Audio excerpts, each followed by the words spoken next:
শুভ সকাল আমার প্রিয় বন্ধুরা, তোমরা সবাই কেমন আছো? আশা করছি তোমরা সবাই খুব ভালো আছো।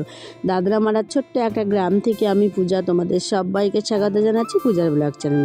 তো সকালবেলা দোকানটা খোলা হয়ে গিয়েছিল আর আমি ঘুম থেকে উঠে চলে গিয়েছিলাম মর্নিং ওয়াকে যাওয়ার জন্য। ফিরে এসে দেখো বাসনগুলো মাজলাম আর এসে দেখো জল আনতে যাচ্ছি, যেহেতু রান্না করতে হবে, মেয়ে স্কুলে যাবে। তো বরমশাই এদিকে দেখো ঠাকুরকে পুজোটা করে নিচ্ছে, আরও দেখো দোকানে আমার ঘরের মধ্যে যে মা লক্ষ্মী আছে সবাইকে খেতে দিয়ে দেয়। তো বেশ ভালো, সকাল সকাল মাদেরকে খেতে দেওয়া হয়ে গেল। আর এই দেখো এই ঠাকুরগুলো হচ্ছে আমাদের দোকানের অনেক দিনের ঠাকুর, আজ থেকে 10-8-9 বছর হবে ঠাকুরগুলো আছে। আর মাটির ঠাকুর যেহেতু, তো রঙটা কেমন একটা চটে গিয়েছে। আর এই হলো ঘরে আমার মা লক্ষ্মী। তো ওখানে রাখার জায়গাটা না খুবই ছোট, আমাদের একটা ছোট সিংহাসন কিনেছিল বরমশাই, তো সেটাকে না লাগাতেই পারছি না, কিভাবে কি লাগাতে হয় বুঝতে পারিনি, আর লাগাতেও পারিনি। আর বরমশাইও কোনো আর চার করেনি লাগানোর জন্য, সিংহাসনটা পড়েই রয়েছে নিচে। তো ঠাকুরগুলো ওপরেই রেখে দিই, ওপরে রাখলে বেশ সুবিধা হয়। আর নিচে থাকলে পায়ের ধুলো, যেহেতু মেয়ে ছোটো, সবসময় ঠাকুরের ওখানে নোংরা ফেলে দেয়, আর আমার রাখতেও ভীষণ সমস্যা হয়, এর জন্য ওপরে আছে। বেশ ঠাকুরটা এক ধারেই আছে, ঠাকুরটা রাখার জায়গা হলো এই নিশান কোণে, যেহেতু বামন ঠাকুর বলে গিয়েছে যে ঠাকুরগুলো ওখানেই রাখতে। তো তারপর আমি ঝাঁটপাট দিয়ে দিলাম ঘরের ভেতর থেকে বাইরেটা। তো ঘরের ভেতরটা আজকে দেখো মুছে নিচ্ছি। আর এই ঘরের ভেতরটা মুছলে কি বলো তো, একদম না আমি একটা আমার রাজস্বীর ছোটোবেলার যে টুপি, সোয়েটার উলের জিনিস, সেটাই দিয়ে মুছে থাকি, একদম শুকনো করে নিয়ে তারপরে কিন্তু ঘরের ভেতরটা মুছি। নইলে কি বলো তো, এই যে কাগজের মধ্যে একদম জল না শুকাতে চায় না।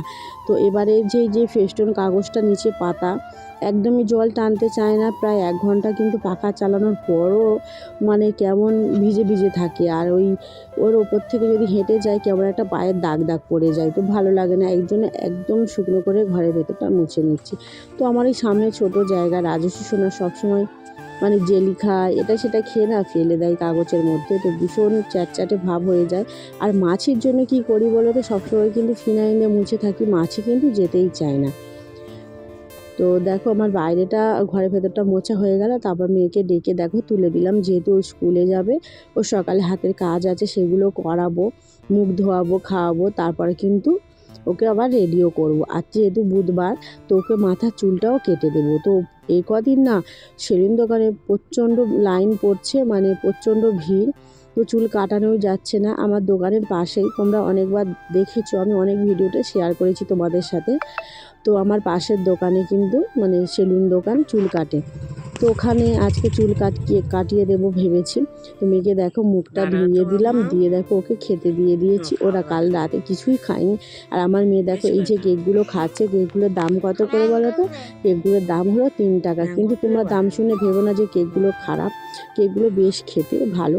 আর যেখানে কেকগুলো তৈরি হয় সেখান থেকে কিন্তু বরমশাই আনে, তো ওগুলো 3 টাকা করে বিক্রি করে থাকি। প্রচণ্ড ভালো খেতে, কি সুন্দর স্পঞ্জি কেক, নরম। তো মেয়ের হাতের কাজও দিয়েছে আর পড়াও দিয়েছে, ওদেরকে বলেছে পড়া না পারলে কিন্তু রাস্তায় দাঁড় করিয়ে উর্বশ খাবে, তাই মেয়ে ভয় পাচ্ছে। তো ওকে আমি বারবার করে রিডিংগুলো পড়িয়ে দিচ্ছি। তো তারপর জানো তো সেলুন দোকানে খুলে গিয়েছিল, মেয়েকে সববার প্রথমে বসিয়ে দিয়ে ওকে চুলটা কাটিয়ে দিয়েছি। তো এখন দেখো আমি জল গরম করে নিয়েছি, মেয়েকে একেবারে স্নানটা করিয়ে দিলাম। দিয়ে দেখো আজকে যেহেতু ওকে চুল কাটাবো বলে ব্যস্ত ছিলাম বলে সকালে রান্না করতে পারিনি, তো ম্যাগি খাইয়ে পাঠিয়ে দেবো।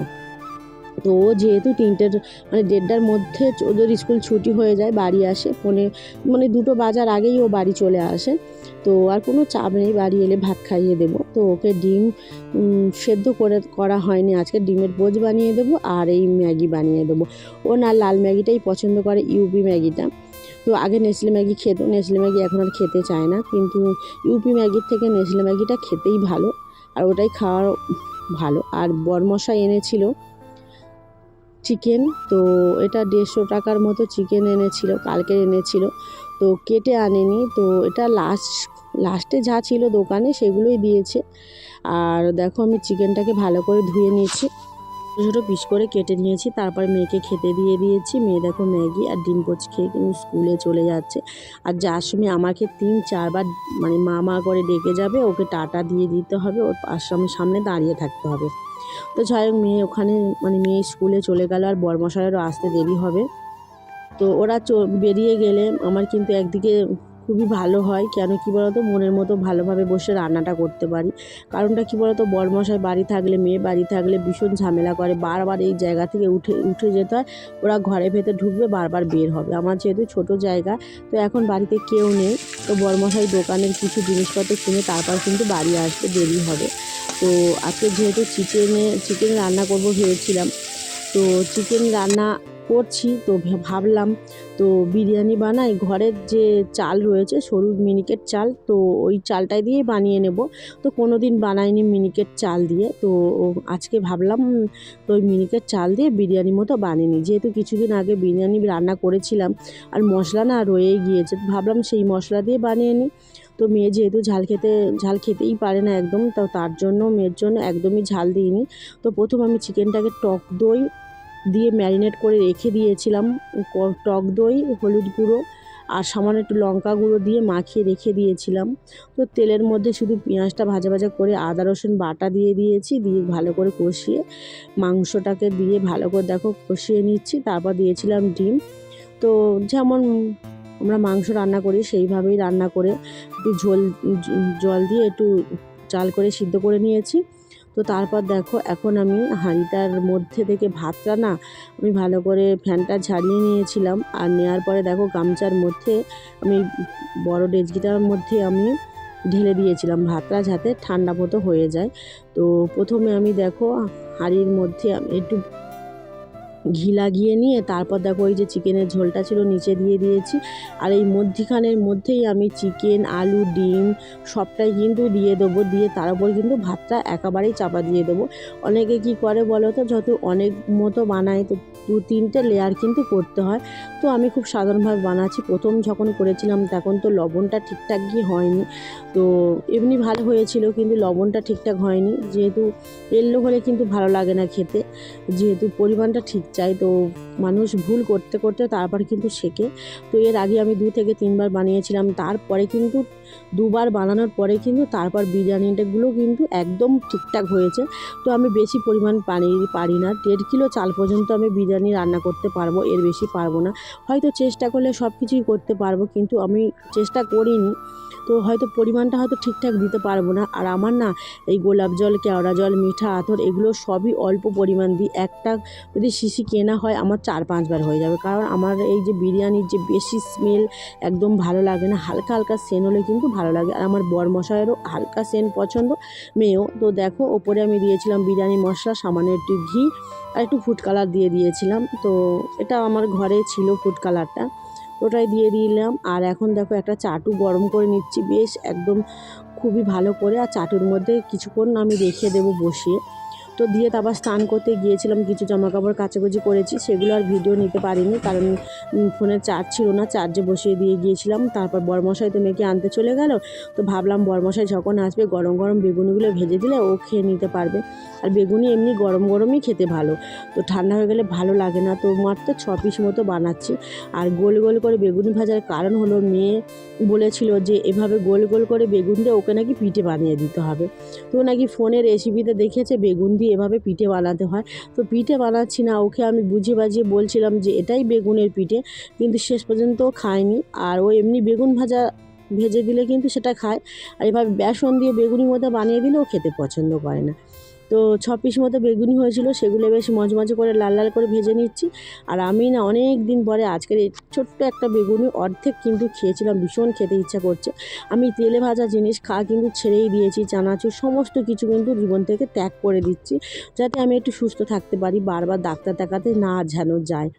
তো ডাক্তারের কথা মেনেই আমি সমস্ত কিছু ত্যাগ করে দিচ্ছি। আর এই যে বিরিয়ানিটা বানিয়েছি সামান্য অল্প পরিমাণ তেলে, তো 50-75 গ্রামের মতো তেলে রান্না করেছি, আর ঘিও সামান্য পরিমাণ দিয়েছি, কারণ তেল আমি এখন আর বেশি কিন্তু ইউজ করি না। তো আজকে দুপুরবেলা এই বিরিয়ানি, স্যালাড কেটেছিলাম, সেগুলো আর দেখানো হয়নি। তো আর একটা বরমশাই একটা কোল্ড ড্রিঙ্কস বার করেছিল, তো সেগুলো খেয়েছিল। আর আমি সামান্য পরিমাণ, অল্প পরিমাণ একদম খেয়েছিলাম, মেয়েকে খাইয়ে দিয়েছিলাম। তো বরমশাই খাওয়া দাওয়া করে কিছুক্ষণ আমরা ওই 1 ঘন্টা মতন একটু শুয়েছিলাম দুপুরবেলা। তারপর উঠে দেখছি বরমশাই চলে এসেছে ফুচকা নিয়ে যাওয়ার জন্য। তো দেখো ধনিয়া পাতা তুলে নিচ্ছে, নিজের চাষ করা ধনিয়া পাতা। আর এই দেখো অল্প বাসন আছে, সেই বাসনগুলো আমি এখন মেজে নেবো। তো তোমাদেরকে দেখায়। তো এই দেখো যুক্তি ফুল গাছ, এই গাছটা না অনেক একটা গাছের মধ্যে উঠে গিয়েছিল। বরমশাই কী করেছে, সেই গাছ থেকে মানে এই যুক্তি ফুল গাছটা টেনে ছিঁড়ে নামিয়ে দিয়ে এক জায়গায় জড়ো করে দিয়েছিল। তো তারপরে মানে অর্ধেক গাছ তো কেটে গিয়েছে, সেগুলো একদম গাছগুলো নেই আর যেগুলো নিচে তাল করে দিয়েছিল, জড়ো করে দিয়েছিল, সেগুলোই আছে। তার মধ্যে দেখো অল্প যুক্তি ফুল হয়েছিল, একদিন 1-150 গ্রাম মতো তুলেছিলাম, তুলে কিন্তু বরমশার ভাজা করে দিয়েছিলাম। তো তারপর দেখো অল্প বাসন ছিল, সেগুলো মেজে ধুয়ে নিয়ে মেয়েকে যাব টিউশনি পড়তে দিতে। তারপর আমি হাঁটতে যাব, তারপর এসে কিন্তু দোকানও খুলবো। তো চলো এখন আমি বাসনগুলো ভালো করে ধুয়ে নিই। আর এখানে দেখো আলু মটর কিন্তু মানে জল ঝরাতে দিয়ে দিয়েছে। আমি বাসনগুলো ধুয়ে মেয়েকে টিউশনি পড়তে দিতে যাব। মেয়ে কিন্তু টিউশনি পড়তে যাবে না বলে একদম মানে ঘুমানোর ভান করছে। ওকে জোর করে তুলে কিন্তু তারপরে দিয়ে এসেছিলাম। হাঁটতে গিয়ে বাড়ি এসেছি 5:30। তারপরে এসে দোকান খুলে তো দেখো এই জামা কাপড়গুলো তুলে নিচ্ছি। ভিডিওটা এখানেই শেষ করব, ভিডিওটা বেশি বড় করব না। যদি আমার ভিডিও তোমাদের ভালো লাগে অবশ্যই তোমরা লাইক কমেন্ট শেয়ার করে আমার পাশে থেকো। আজ তবে আসি, টাটা।